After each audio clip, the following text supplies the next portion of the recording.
তার আগে আমাদের যেটা কাজ করবে ডিভিডিএলটাকে ফার্স্ট স্টার্ট করে দেব।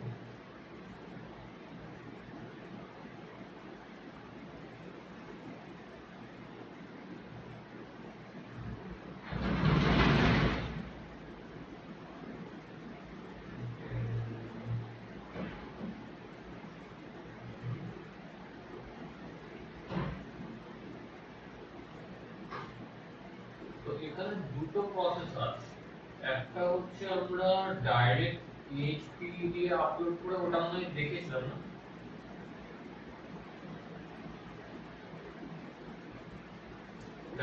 পিএইচপি রিভার্সাল ক্রিয়েট করে যেটা ব্যাকগ্রাউন্ড অ্যাক্সেস নিয়ে ওটা দেখেছিলাম কি?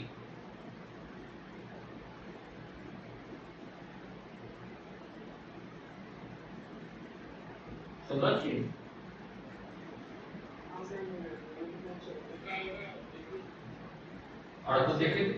আরেকবার দেখে দেবো কি?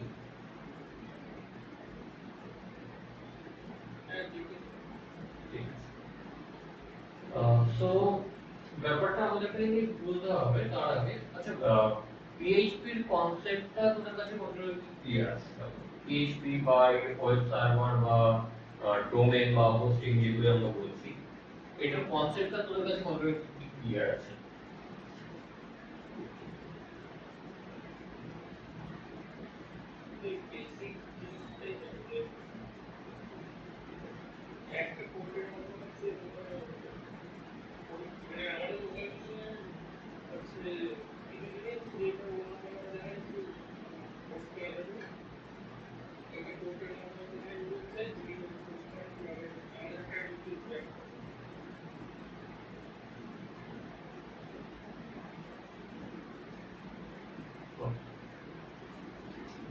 তো ব্যাপার যেটা হচ্ছে সেটা হলো, আমরা নরমাল যদি আমরা ফুল স্ট্যাক ওয়েব ডেভেলপমেন্ট বলি, হ্যাঁ, তো সেক্ষেত্রে আমাদের কি হচ্ছে HTML, CSS and Bootstrap, JavaScript, SQL, PHP এগুলো ইউজ হচ্ছে। হ্যাঁ, এবার আমাদের যে ওয়েবসাইটটা রয়েছে বা আমরা যে ওয়েবসাইটগুলোকে ইউজ করি, সেটা তো কোনো না কোনো একটা সার্ভারে রান হচ্ছে। তো সেই সার্ভারটাও তো একটা মেশিন, সেখানেও একটা মাইক্রো প্রসেসর রয়েছে বা প্রসেসর রয়েছে, সেখানেও সিপিইউ আছে, সেটাও কোনো না কোনো একটা সার্ভারের সাথে কানেক্টেড, তারপরে সেটা আমাদেরকে ডেটাগুলো প্রোভাইড করছে। এবার ওয়েবসাইটে যেটা রয়েছে, আমরা ফ্রন্টে যেটা দেখছি সেটা আমরা ফ্রন্ট এন্ড বলছি, আর যেগুলো আমরা ফাংশনগুলো যেগুলো আমরা ডেটা দেখতে পাচ্ছি না সেগুলো ব্যাক এন্ডে থাকছে। তো একটা ওয়েবসাইট হ্যাক হওয়া মানে কি? তার ফ্রন্ট এন্ড জুড়ে আনছি তার মানে কিন্তু হ্যাক না, সেটা হচ্ছে ব্যাক এন্ডের ডেটাগুলো আমরা কি করে পাচ্ছি, কারণ মেইন ডেটাগুলো ব্যাক এন্ডেই থাকবে। সেই ব্যাক এন্ডের ডেটাগুলো যখন আমরা পেয়ে আছি বা কেউ তুলে আনছে, সেটাকে আমরা বলছি হ্যাক না। আনঅথরাইজড ভাবে যখন তুলে আনছে তখন সেটা আমরা বলছি হ্যাক। এবার এই যে ব্যাক এন্ডে থেকে ডেটাগুলো তুলছে, তাকে তো ব্যাক এন্ডের অ্যাক্সেস তো নিতে হবে, কারণ তার কাছে লগইন নেই। কারণ একটা ওয়েবসাইটের ব্যাক এন্ডের ডেটা তুলতে গেলে তাকে সেই ডেটাবেসে যেতে হবে, সেখান থেকে ডেটাগুলোকে তুলতে হবে। এবার যেহেতু তার কাছে লগইন নেই, তাহলে সে ট্রাই করবে যে আদার্স কি প্রসেস আছে যেটা দিয়ে আমি সেটাকে হার্ম করতে পারবো, সেটাকে আমি ব্রেক করতে পারবো, তারপর আমি সেখান থেকে ডেটাগুলোকে তুলবো। মিনস ব্যাপারটা হচ্ছে, আমি যে মানুষটাকে চিনি, ধর চোর চোর আমার বাড়িতে চুরি করতে আসছে, সে আমার বাড়ির চারিপাশে ঘুরলো, পাঁচিলের চারিপাশে যেগুলো আবর্জনা আছে তুলে নিয়ে চলে গেল, সেটা তো তার কোনো কাজে লাগছে না। বা আমার বাড়ির দেওয়ালে থেকে কটাই ইট তুলে নিয়ে চলে গেল, সেটাতে কি আমার খুব বেশি ক্ষতি হবে? হবে না। কিন্তু আমার বাড়ির ভেতরের যে জিনিসটা, সেটা যদি চুরি হয়, টাকা পয়সা সোনা গয়না যেগুলো রয়েছে সেগুলো যদি চুরি হয়, তাহলে আমার ক্ষতি হবে। তো এটা কি হচ্ছে, এটা আমাদের বাড়ির ভেতরে আমরা যেটা বলছি যে আমরা যেটা টেকনিক্যাল ভাষায় বলছি ব্যাকডোর, বা আমরা যদি বাড়ির কথা বলি তাহলে আমাদের ইনডোর, এরকম একটা ব্যাপার। তো যখন অ্যাটাক করা হয় এটাকে বলা হয় ব্যাকডোর অ্যাটাক। হ্যাঁ, তো বা ব্যাকডোর রিভার্সাল এরকম বলা হয়। তো সেরকমই কি হয়, আমরা বিভিন্ন স্ক্রিপ্ট রেডি করে স্ক্রিপ্টগুলোকে আপলোড করি, করে তারপরে সেখান থেকে ডেটাগুলোকে তুলি। তো মানে এটা অ্যাকচুয়ালি হ্যাকারের কাজ। হ্যাকার কি কাজ করে? স্ক্রিপ্টগুলোকে ক্রিয়েট করে, করে সেই স্ক্রিপ্টটা সেন্ড করে, তারপরে সেখান থেকে ডেটাগুলোকে তোলা হয়। তো স্ক্রিপ্ট আমরা এবার আমাদেরকে চেক করতে হবে যে ওয়েবসাইটের উপরে অ্যাটাকটা হবে সেই ওয়েবসাইটটা কোন টেকনোলজির উপরে রান করছে, সেটা পিএইচপি এর উপরে রান করছে না সেটা কোনো ফ্রেমওয়ার্কে রান করছে, ফ্রেমওয়ার্কটা সেটা পিএইচপি বেস আছে কিনা, মানে ওয়ার্ডপ্রেস বেস বা লারাভেল বেস এর উপরে সেটা পিএইচপি এর উপরে চলে যাচ্ছে, যদি মেইন মানে যায় তাহলে সেটা জাভাস্ক্রিপ্ট এর উপরে চলে যাচ্ছে, যদি ডিজাঙ্গো হয় তাহলে সেটা পাইথনের উপরে চলে যাচ্ছে। তো সেগুলো আমাদের চেক করতে হবে। এন্ড ডেটাবেসে এখন বিভিন্ন ধরনের ডেটাবেস রয়েছে, এসকিউএল, তারপর মাইআরডিবি, তারপরে হচ্ছে মঙ্গোডিবি, এরকম প্রচুর ধরনের ডেটাবেস রয়েছে, সেটা আমাকে চেক করতে হবে। এবার আমি অলরেডি জানি আমাদের কাছে আপাতত যে অ্যাপ্লিকেশনটা রয়েছে DBWA damn vulnerable web application, এটা পিএইচপি বেস একটা মানে পিএইচপি বেস ফুল স্ট্যাক দিয়ে আমাদের এই ওয়েবসাইটটা তৈরি করা, এটা আমাদের ক্লিয়ার। এবার সেখানে যদি সিকিউরিটি লো থাকে মিন্স একজন ওয়েবসাইট বানালো যেখানে কোনো সিকিউরিটি নেই। এখন অনেক ওয়েবসাইট রয়েছে, অনেকে অনেক স্টার্টআপ কোম্পানি আছে যাদের সিকিউরিটি সম্বন্ধে আইডিয়া থাকে না, তারা মনে করে যে আমি ওয়েবসাইট একটা বানিয়ে দিলেই হলো, সেটা যে কোনো ভাবে, সেটা যে কোনো টেকনোলজি হোক বা যে কোনো ল্যাঙ্গুয়েজ হোক, তো তারা সিকিউরিটির উপরে কিন্তু অতটা জোর দেয় না, যার জন্য যে ইন্ডাস্ট্রিতে কি হয়, ইন্ডাস্ট্রিতে যারা স্টার্টআপ আছে অনেক কম টাকায় অনেক ওয়েবসাইট দেয়। এবার এই কম টাকায় দেওয়ার মানে সেখানে তারা অত কিছু চেক করছে না, তারা যদি ক্লায়েন্টের হাতে আমি পৌঁছে দিলেই হয়ে গেল, কিন্তু সেখানে যদি সিকিউরিটি মেনটেন না করে তাহলে কি কি ধরনের প্রবলেম তো ফেস হতে পারে ইন্ডাস্ট্রিতে।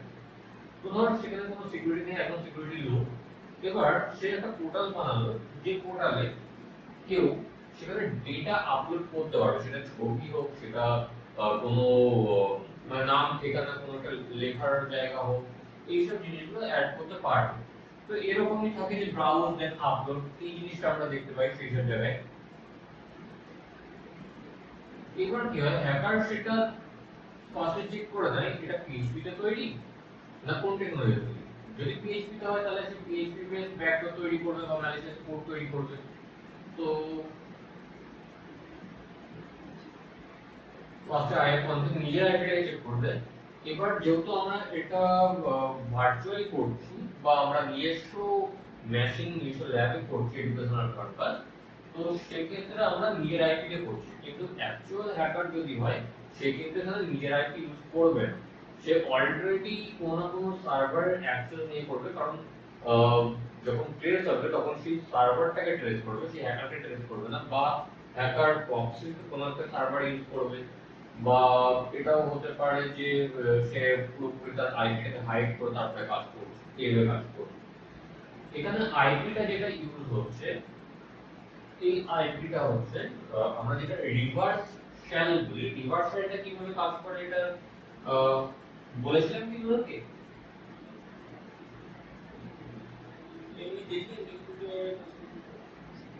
রিভার্স শ্যালের মেইন কাজটা কি সেটা যদি তোর যেটুকু ক্লিয়ার আছে সেটা আমি বলছি।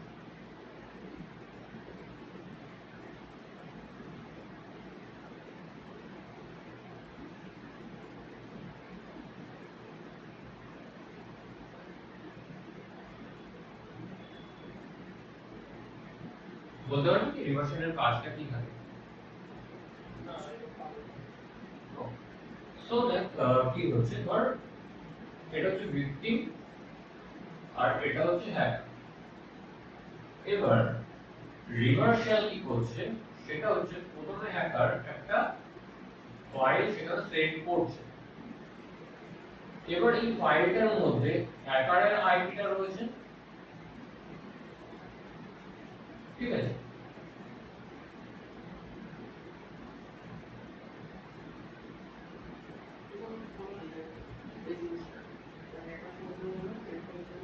হ্যাঁ হ্যাঁ,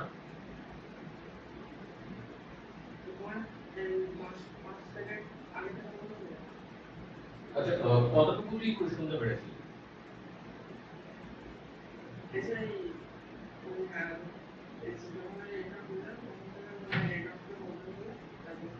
আচ্ছা তারা পুরোটা বেশি কিছু বলিনি, আমি জাস্ট ওই এটা দেখলাম আইপিটাকে বের করলাম, মানে আমার এই আইপি ক্যাটালগ করবে। হ্যাঁ, আর তারপরে এটা দেখাচ্ছি যে এই রিভার্স শেলটা কেন ইউজ করা হয় বা কি কাজে লাগে। ধর এই যে হ্যাকার আইপি যেটা রয়েছে, হ্যাকার আইপি কি করলো, তার যে ফাইলটা রয়েছে এই ফাইলের ভেতরে সেভ করলো, কোন একটা ফাইল ক্রিয়েট করলো, ক্রিয়েট করে সেটা ভিক্টিমের সেন্ড করছে। ভিকটিম তার মেশিনে সেই ফাইলটাকে ইনস্টল করা। এবার যখন ইনস্টল করা হলো, এখানে আইপি সাপোজ 1.1.1.1 রয়েছে, এটা কার আইপি রয়েছে, এটা তো হ্যাকার আইপি, রাইট? সো এই যে আইপিটা ওখানে ইনস্টল হলো, এবার কি কাজ করছে, হ্যাকার অলরেডি আইপিটাকে বলে দিয়েছে বা আইপির মধ্যে কিছু একটা জিনিস, সরি আইপির মধ্যে না, আইপিটাকে এমন একটা জিনিসের মধ্যে বাইন্ড করেছে যেটার কাজ হলো অ্যাজ এ স্পাই এখানে কাজ করা, যেটাকে আমরা অনেক সময় পেলোড বলে থাকি, আমরা ম্যালওয়্যার বলে থাকি, আমরা হ্যাক বলে থাকি, আমরা র্যানসমওয়্যার বলে থাকি, আমরা বিভিন্ন নাম দিয়ে থাকি সেটা, ঠিক আছে? মানে এগুলো সব পেলোডেরই একটা ভাগ। পেলোডের মধ্যে তোর র্যানসমওয়্যার আছে, ম্যালওয়্যারও আছে, র‍্যাটও আছে, ট্রোজান আছে, এগুলো সব কিছুই পেলোডের একটা ভাগ, কিন্তু একটা জিনিসের একরকম কাজ। এবার যদি সিম্পল আমরা ব্যাকডোর বলি, তাহলে ব্যাকডোরটা কি হচ্ছে, ব্যাকডোর হচ্ছে এই আইপিতে আমি একটা ব্যাকডোর স্ক্রিপ্ট রান ক্রিয়েট করলাম, পরে সেই স্ক্রিপ্টটাকে আমি সেট করলাম। এবার সেটা যখন সার্ভারে আপলোড হলো, সার্ভারে আপলোড হওয়ার পরে সার্ভার দেখছে আচ্ছা আমার কাছে একটা নতুন দরজা ওপেন হয়েছে, সেটা কি কিসে, এই পার্টিকুলার আইপিতে, এন্ড এখানে একটা পোর্ট নাম্বারও ইউজ হয়। হ্যাঁ, পোর্ট নাম্বারটা সাপোজ 4444 এটা পোর্ট নাম্বার। তো ব্যাকডোর দেখছে আমার কাছে নতুন একটা ফাংশন এসেছে যেটার কাজ হলো যে এই যে পার্টিকুলার অ্যাড্রেস, এই অ্যাড্রেসের ডেটাগুলোকে সেট করা। মিন্স এই যে রিভার্স শেল বা ব্যাকডোর শেল যেটা বলছি, এটার কাজ হচ্ছে টানেল ক্রিয়েট করা। এই টানেলটা দিয়ে হ্যাকার কি কাজ করবে, সব ডেটাগুলোকে কালেক্ট করবে, প্লাস কোন ডেটা চাইলে সেটা সেন্ড করবে, প্লাস এই পুরো সার্ভারটার অ্যাক্সেস দেবে। বুঝে গেল? রূপম ক্লিয়ার হয়েছে?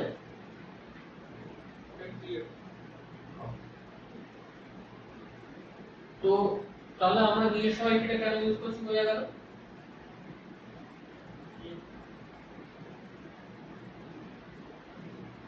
এবার তাহলে আমাদের কাছে একটা টুল আছে এমএসএফ ভেনম। হ্যাঁ, তো অলরেডি বানিয়েছিলাম, এখানে আইপিটা চেঞ্জ হয়ে হবে, আমাদের আইপি 192.168.140.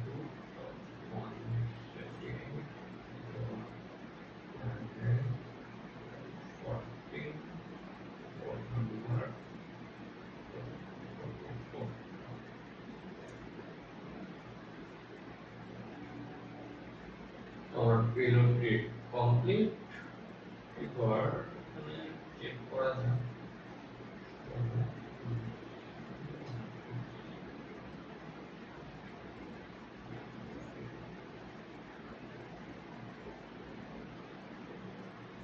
এই যে পেলোডটা ক্রিয়েট হয়েছে, এই পেলোডটা আমি এবার এখানে আপলোড করব।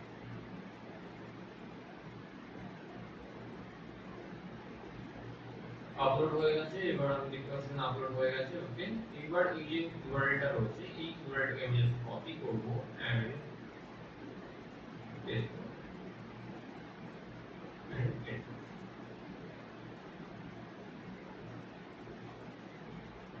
ওকে, নিউ টার্মিনালটা ওপেন করব। এবার আমি যে রিভার্স সেটটাকে আপলোড করেছিলাম সেটাকে আমাকে কন্ট্রোল করতে হবে। তো msf কনসোল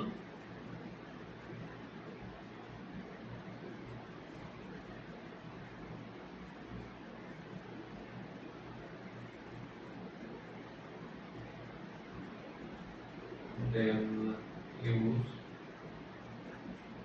multi-handler,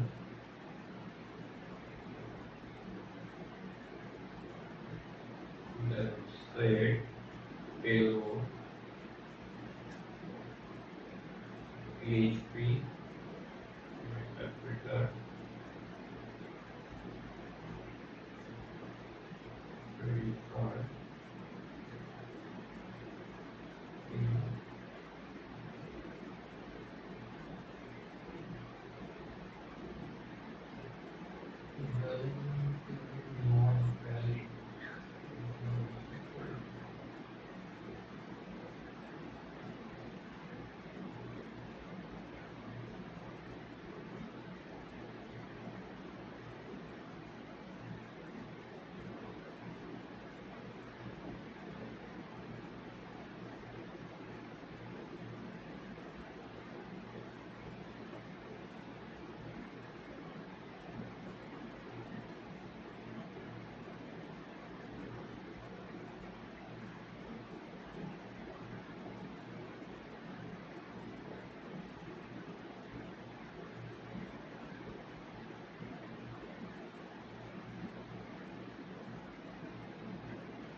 জন্য একটা মিস্টেক করেছে আছে এইভাবে ডি বেশি দেন থ্রেড এল হোস্ট কার আইপি হবে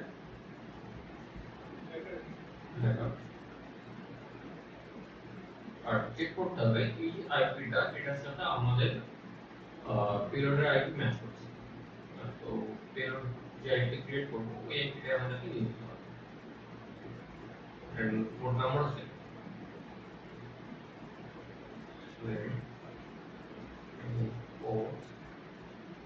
পোর্ট নাম্বার কি দিয়েছিলাম পোর্ট 144 দেন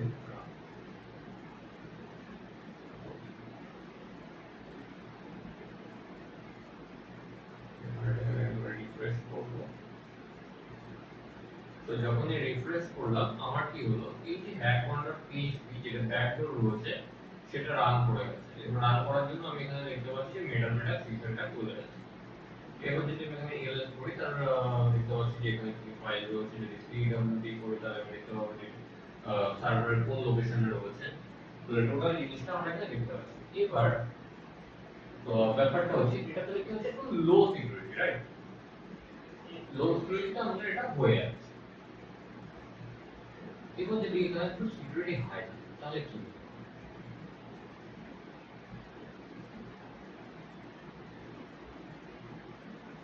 সাবমিট এবার আমি ফাইল আপলোডে চলে যাব সেভ ব্রাউজ এখন php এটাকে সিলেক্ট করি এন্ড দেন আপলোড তো এখানে কি বলছে your image not uploaded we can only accept jpeg or png তাহলে আমার png ফাইল আপলোড হচ্ছে না আমার এখানে আটকে আছে এবার তাহলে আমাদের কাছে